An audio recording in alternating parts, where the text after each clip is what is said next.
está aqui pela quinta vez, aqui no Paço Imperial, o Instituto Pipa fazendo a exposição de um recorte da coleção do Instituto Pipa.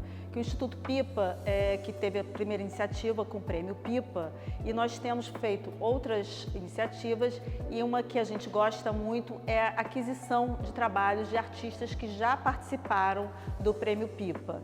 Então, a gente vem adquirindo ao longo dos anos muitos trabalhos e a cada ano a gente tem feito um recorte dessa coleção. E também, só lembrando que além da coleção, a gente faz comissionamentos com os artistas também.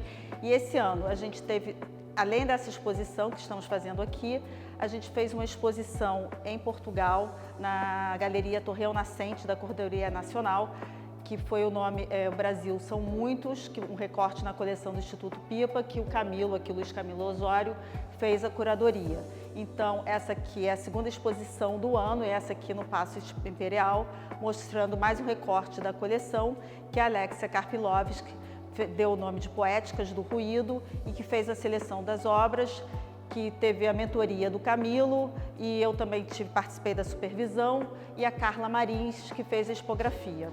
E aí eu passo aqui para o Camilo falar mais alguma coisa aqui da exposição.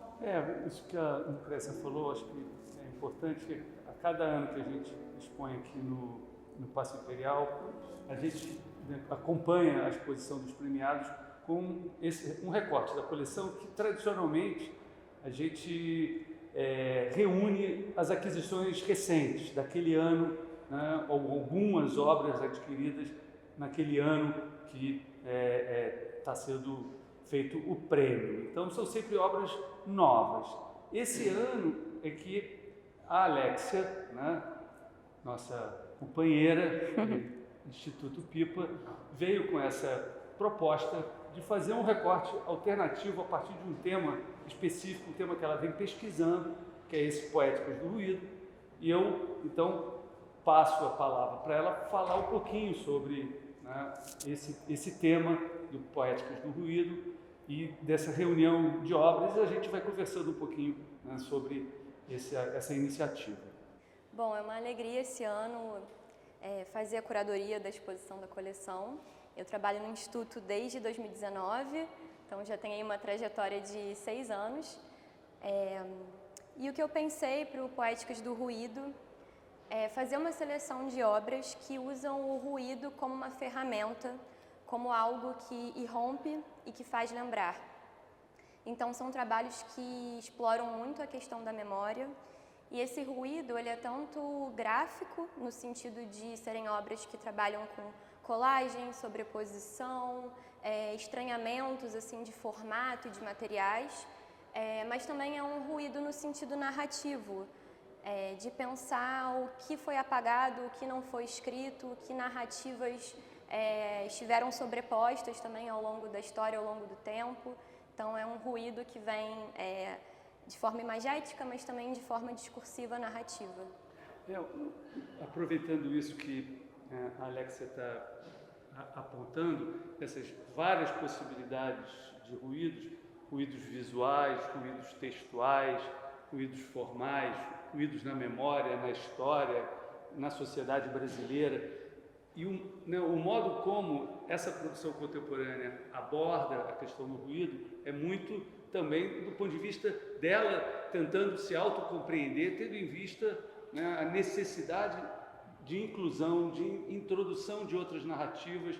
Essas outras narrativas, esses outros corpos, quando, né, compartilham com os corpos hegemônicos, com as instâncias de poder, acabam produzindo fricções, né, e entre essas fricções e as ficções que vêm, né, desses corpos, saem ruídos, saem ritmos, saem outras possibilidades. E é muito interessante porque a Alexia foi montando essa curadoria a partir de pequenos grupos, né, em que as obras iam conversando entre si, iam produzindo, às vezes, né, uma certa passagem, né, de ruído pela narrativa, pelo tema, pela história, pela memória, e isso eu acho que é muito interessante. Seria, de repente, interessante dela, né, costurar um pouquinho numa determinada parede, num determinado conjunto de obras, como que ela está pensando os diálogos ruidosos. É até engraçado você falando de costura, né? Porque tem trabalhos que envolvem costuras e amarras, né? Eu acho que assim, um outro ponto também que puxa muito a exposição é a ideia da escrita. E essa escrita não é necessariamente textual, mas a escrita também pelo tecido, a escrita como a Diana Santos faz, por exemplo, com o cobre, com o aço. Então, são diversas formas de escrita e a importância da escrita também como um movimento de fabulação, de poder inventar e reinventar a memória. Então, esse trabalho também de repensar o arquivo e pensar o que não se tornou arquivo, o que nunca foi registrado. O Alex, até assim, uma curiosidade, uma dúvida até minha, né? Essa coisa que você está falando de fabulação, de memória, e que algumas obras são muito claras, aqui a gente vê o ruído, né? Agora, por exemplo, lá Virgínia de Medeiros, né? Aquela que está o retrato, não é um ruído aparente, né? Mas aí entra nessa coisa da memória, né? Da fábula. Eu queria que você falasse um pouco disso também. Acho que o ruído também, eu penso ele como um distanciamento entre o que é e essas outras camadas de existência, né? As outras formas de poder existir. Então, o trabalho da Virgínia, ela conversa com diversas pessoas em situação de rua e pergunta para elas sobre a história delas e de que forma elas gostariam de ser retratadas também. Então, ali a gente tem o relato dessas duas pessoas, a Maria da Penha e o Marcos. Então, tem o relato dessas pessoas e também como a encomenda delas, né? Como elas querem ser vistas e retratadas. E aí tem essas fotogravuras, fotopinturas, feitas a partir disso também, desse desejo, essa diferença entre o que é e o que pode ser. Então, a imagem também como essas possibilidades de existência. Então, para essa obra eu penso o ruído como essa diferença entre o que é e a possibilidade que pode existir também.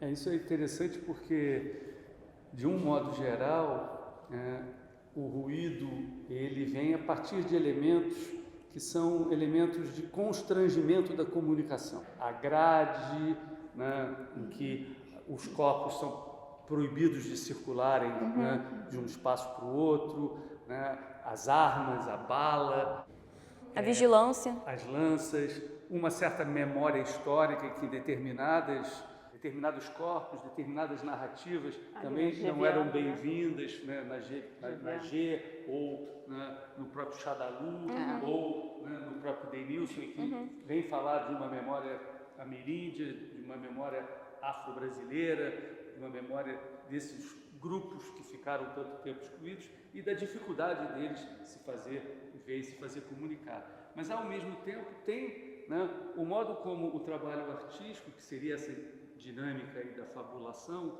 para além de explicitar determinados constrangimentos de comunicação, estabelecem novas possibilidades de imaginar, né, outras comunicações, outras instâncias, né, para falar de si, falar do outro, falar do comum, e isso a partir desse campo da imaginação, desse campo de um poder ser de outro modo, da mesma maneira, né, que essas pessoas em situação de rua, que têm uma vida completamente submetida à sobrevivência, que eu acho que o trabalho da Virgínia também tem todo um processo, né, de aproximação dessas pessoas, de conversa, de fazer entender o que é o trabalho e trazer essas pessoas para que elas sejam convidadas também a imaginar outras possibilidades, né? E eu acho que isso é muito interessante, até pensando de novo no que a Lucrécia está falando do bordado, né? Como que também o bordado, a costura, está trabalhando aí uma memória de um fazer, mas um fazer que não é meramente funcional, né? Um fazer que abre também para relações formais, para relações, né, de tecidos, de cores, de formas, que desdobram outras coisas, né? Essa questão do fazer funcional na costura, eu acho muito bonita uma fala do Randolfo, que foi numa entrevista, inclusive para você, no catálogo do Pipa 2020, que ele conta que a mãe dele é costureira, passava muitas horas no ofício e que era um tipo de costura que era inspecionada, que tinha a coisa de não ser aparente, ser a perfeição, ser você ter uma costura que é meramente funcional. E aí que quando ele começou esse processo também de costura, que aí ela comenta que não sabia que a costura podia ser feita dessa forma, e aí ele usa justamente o avesso do tecido, o ruído, o retalho, uma costura às vezes mais bruta, né, mostrando realmente que ela está ali, e é um trabalho que fala sobre esse desejo, né, sobre a costura nesse lugar também de romper, de não ficar só no invisível e sim ser uma coisa em si, né, aparecer.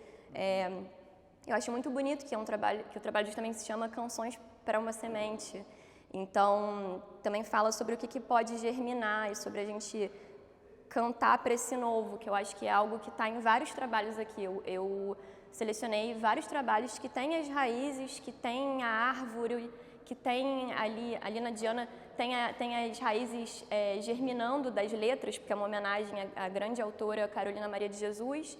A gente tem o trabalho do Cadu, que tem as raízes, aqui no Fabrício tem umas ramificações, no Hal Wilson tem o Reflorestar Nossa Gente.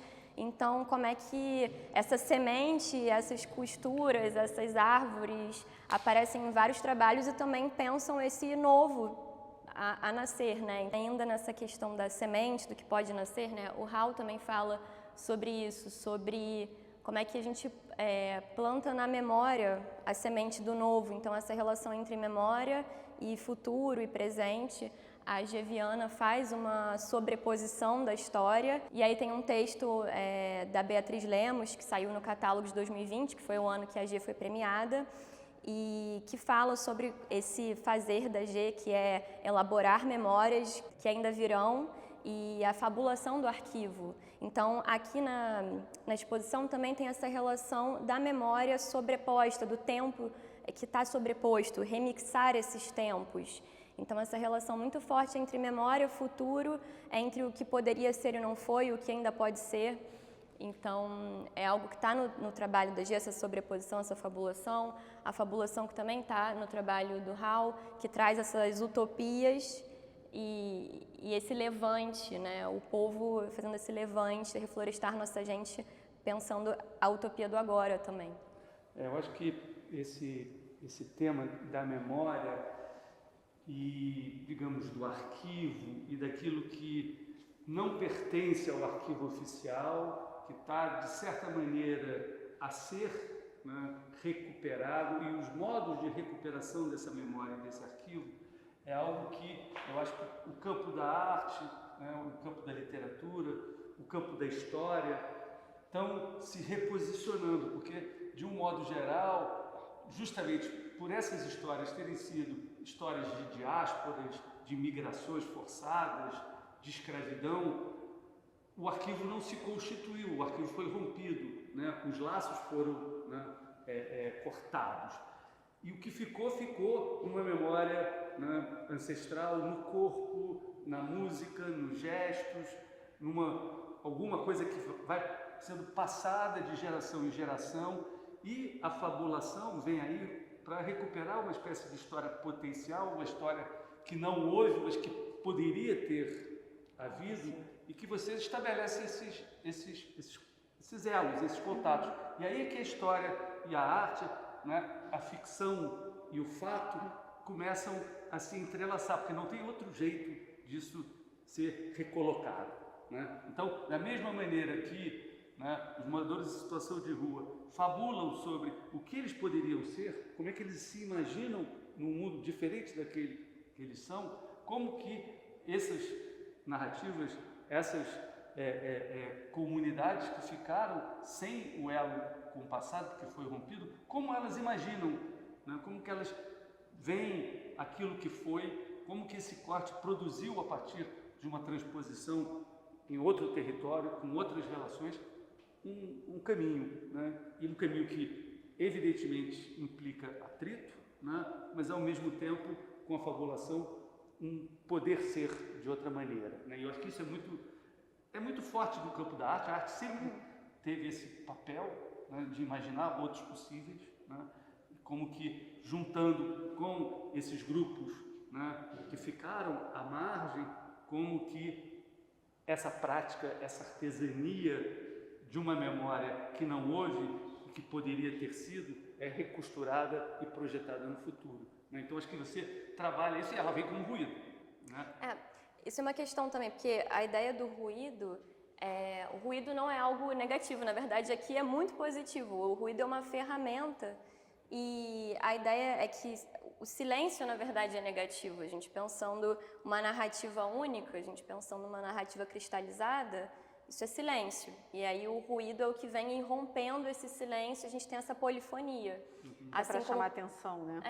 Assim como, por exemplo, no trabalho do Luiz Doré, que é uma polifonia das ruas, são vários pôsteres encontrados que formam o que para mim parece uma estática.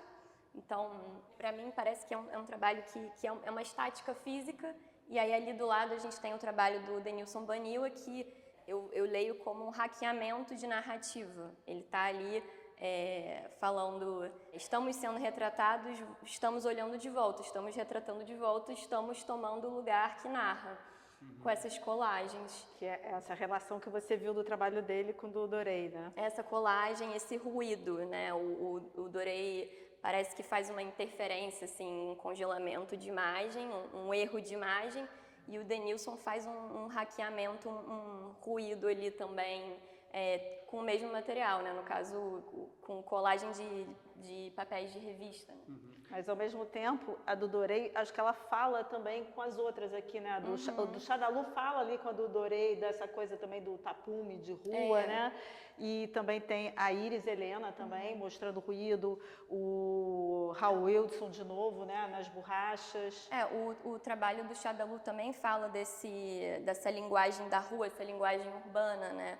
Ele fala justamente sobre esse apagamento da presença de pessoas indígenas em ambientes urbanos. Então, ele usa, imitando ali uma pichação, uma linguagem das ruas, os pôsteres sobrepostos, a imagem da pessoa ali sobreposta, mas ele coloca uma caixa de luz com um raio-x, trazendo essa luz para frente. Então, é o que está sobreposto e essa presença que ele joga a luz sobre essa presença.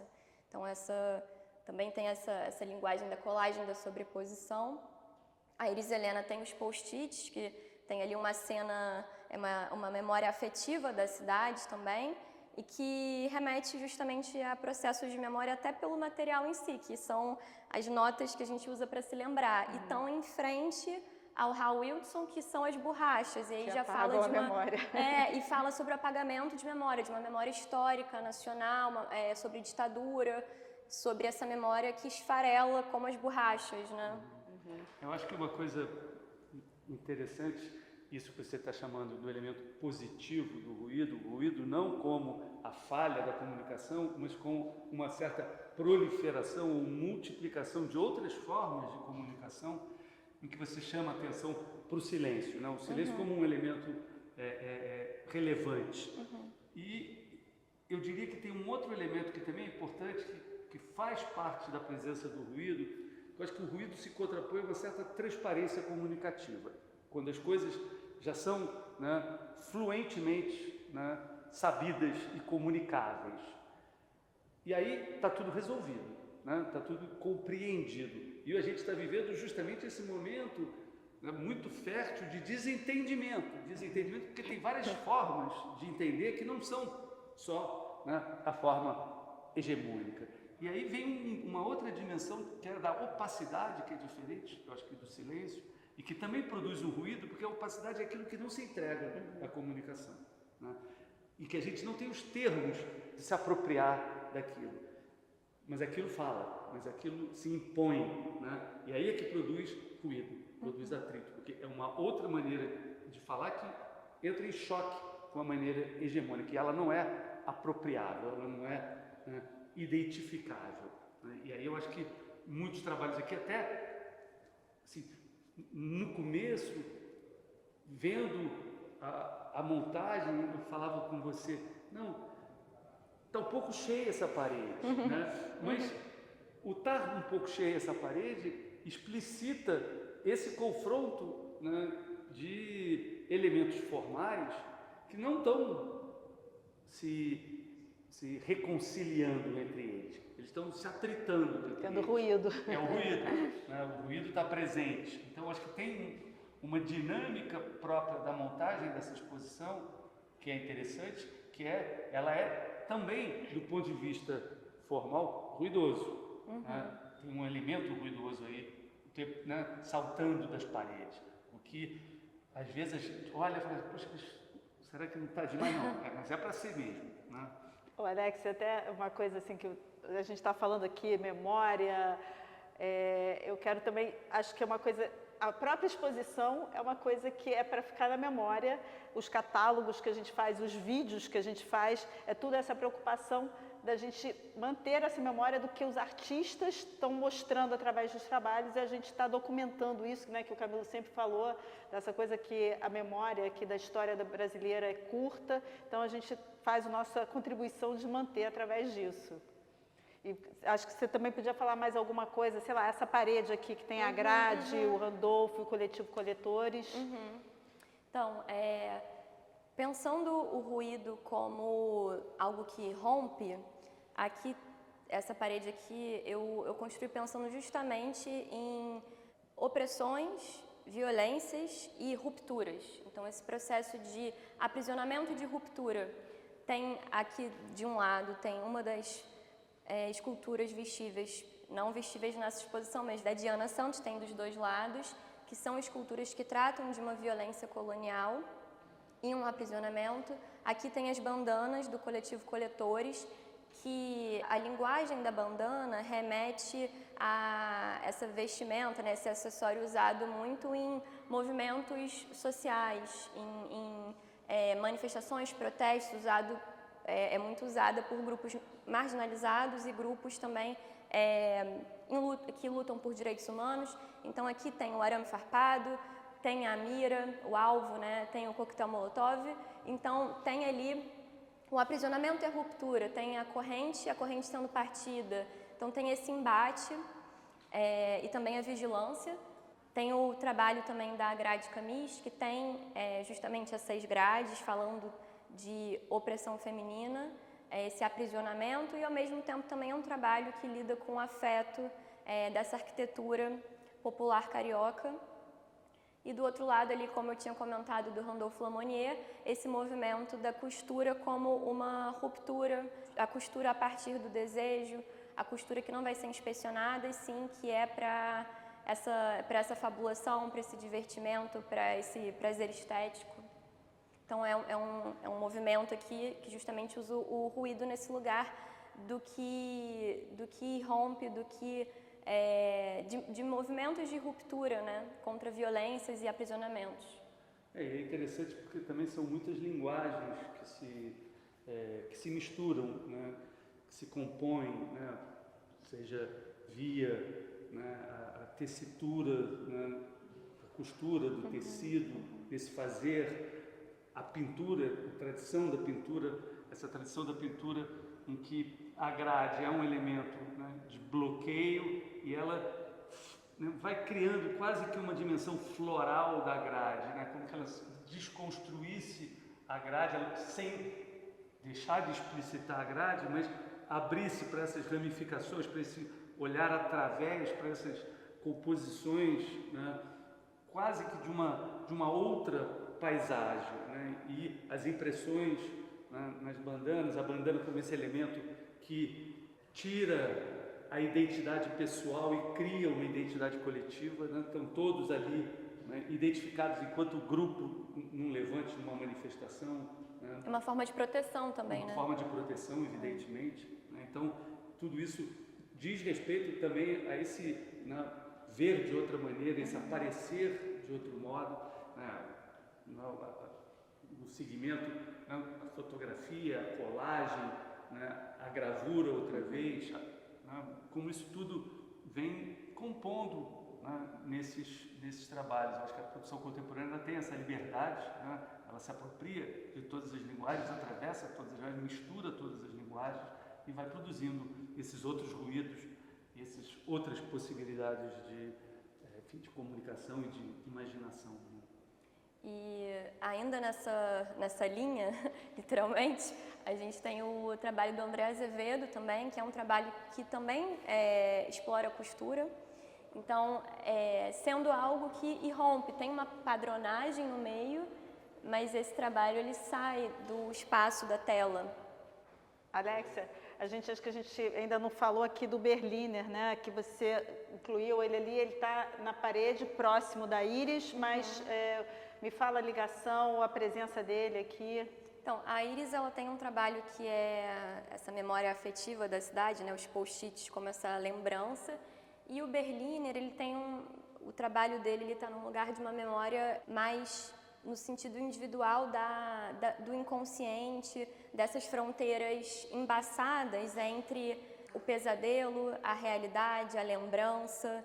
Então, essa memória interior, né? Eu acho que tem, né, o Berliner com essa figuração assim tão tortuosa, né, e uma figuração tão violenta muitas vezes, apesar de um trabalho muito frágil, ele está tentando lidar com uma dimensão importante da memória dentro desse contexto de apagamento, que é o trauma, né? Eu acho que tem, né, esse inconsciente, esse sonho ou esse pesadelo, como que ele vai se revelando assim em fragmentos, né, como acho que a figuração dele é muito fragmentária, como o próprio trauma vai aparecendo, vai irrompendo, né, no inconsciente, no sonho, né, nos xistes, né, nos erros, nos ruídos que a comunicação produz. E eu acho que a pintura dele, né, o trabalho, né, figurativo dele, não tem, né, uma composição fechada, mas é essa série de muitas cenas, né, que se apresentam, que se misturam, né, e é o ruído em si, né, da figura. E é curioso porque justamente são sobreposições, então são essas cenas que se sobrepõem, que colam, que recortam, que tem a tinta. Então também é esse movimento da nossa memória interior, né, que a gente tem esses momentos de lembranças de pequenas cenas e às vezes essa narrativa não se conecta, tem os lapsos da memória. Sim. Então a gente tem aqui esse lapso da memória individual, tem os lapsos coletivos da memória, né, esses apagamentos e esses arquivos não criados. E é interessante que você falou de trauma, e o trabalho do Fabrício também é Traumas, Metáforas e Suspensão 4, também é um trabalho que faz referência ao trauma. Eu acho que, voltando para terminar ali no André Azevedo, acho que tem uma coisa interessante, não obstante ser um trabalho, né, com tecido, né, também tem, né, esse fazer manual, essa artesania, tem um jogo entre uma certa estrutura geométrica e um desconstruir a estrutura com aqueles fios, né, que meio que desabam a estrutura, desmontam a estrutura. A estrutura nos dá uma certa solidez, mas o que nós somos é o que nos escapa, né? Não é a nossa estrutura. A nossa estrutura, né, está muito bem, mas o que escapa, né, no sonho, nos lapsos, naquilo que a gente deseja, mas não sabe bem, é aí que está esses fios que vão se soltando e que vão produzindo esses caminhos, né? É o que escorre, né? O que escorre. Então tem essa rigidez e a ruptura. Então, aqui na exposição também é uma forma de pensar o ruído como arquivo, como memória, como corpo e como caminho. Muitos caminhos.